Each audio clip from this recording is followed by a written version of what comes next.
శరత్ గారు జాయిన్ అయ్యారు. అదేవిధంగా ఎన్వి సుభాష్ గారు ఉన్నారు, రాహుల్ శ్రీధర్ గారు. శరత్ గారు ఏమంటారు? పవన్ కళ్యాణ్ ఇమీడియట్లీ రంగంలోకి దిగారు, వరంగల్ వస్తున్నారు రేపు హనుమకొండ. సార్ నేనైతే దానికి I don't see any political reasons అండి for his visit to Warangal. Is just meeting somebody who is ailing for quite some time. ఆయనకి చివరి కోరిక లాగా నాకు పవన్ కళ్యాణ్ కలవాలన్న ఒక ఆదుర్ద ఒక వ్యక్తం చేసినాడు. చావు బతుకులో ఉన్న వ్యక్తికి లేకపోతే అంత ఎండ్ స్టేజ్ డిసీజ్ లో ఉన్న వ్యక్తిని కలవడాన్ని రాజకీయం చేయడం అయితే నాకు ఇష్టం లేదు. ఫస్ట్ పాయింట్, దానికి రాజకీయ ప్రాధాన్యత లేదు, ఏది లేదు.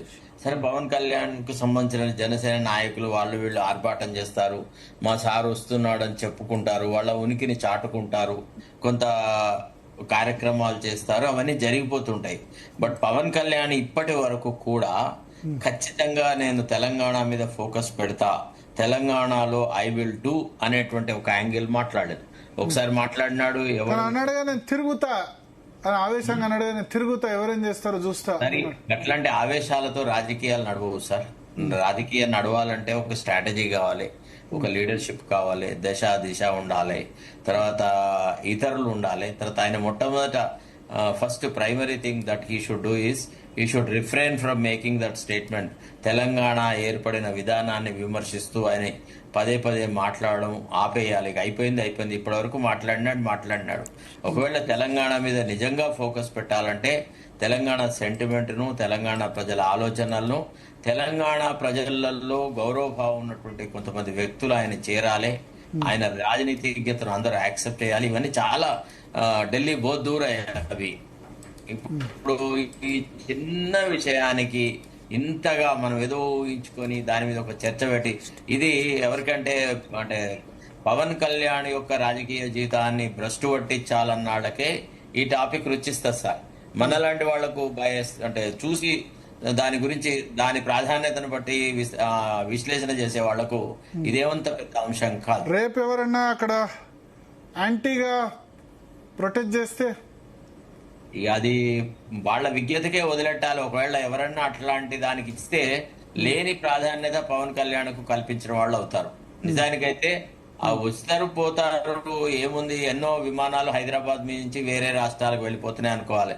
అంతే తప్ప దానికి ఇంత ప్రాధాన్యత ఇచ్చి ఆ మానవతా దృక్పథంతో చేసేదానికి మనం ప్రాధాన్యత ఇచ్చి ఇప్పుడే పవన్ కళ్యాణ్ రాగానే ఇంకేదో జరుగుతుంది అన్నట్టు కాదు. తర్వాత పొలిటికల్ ఎల్ఐ వాళ్ళకి బీజేపీ ఎంత ప్రాధాన్యత ఇస్తుంది పవన్ కళ్యాణ్ విజిట్ తెలంగాణ అనే దాన్ని బట్టి కూడా మనం విషయాలను అర్థం చేసుకోవాలి.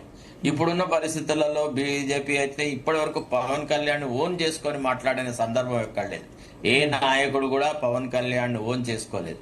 తర్వాత రెండోది ఏంటంటే బీజేపీలో కూడా కొంత ప్రాబ్లం ఏముందంటే ఈ మళ్ళా వీళ్ళను మోసడేందుకు అయితే మేము గెలవాలి, లేకపోతే ఇంకేదన్నా ఉండాలి. తర్వాత ఈ బీజేపీలో కొంతమంది నాయకులు అంటే కేంద్రాల్లో అధికారం సంపాదించడానికి ఎంపీలుగా ఎమ్మెల్యేలుగా చలామణి అయ్యేవాళ్ళు వేరే వాళ్ళకి ఎవరికి ఫోటోలు రానివ్వట్లేదు, వేరే ఎవరిని లోపలికి ఎంట్రీ కానియట్లేదు, వచ్చినా వాళ్ళని నెగ్గనియట్లేదు. ఇప్పటికీ ఈటల రాజేందర్ భారతీయ జనతా పార్టీలో ఉన్నాడా లేదా అసలు అర్థమయ్యే పరిస్థితే లేదు.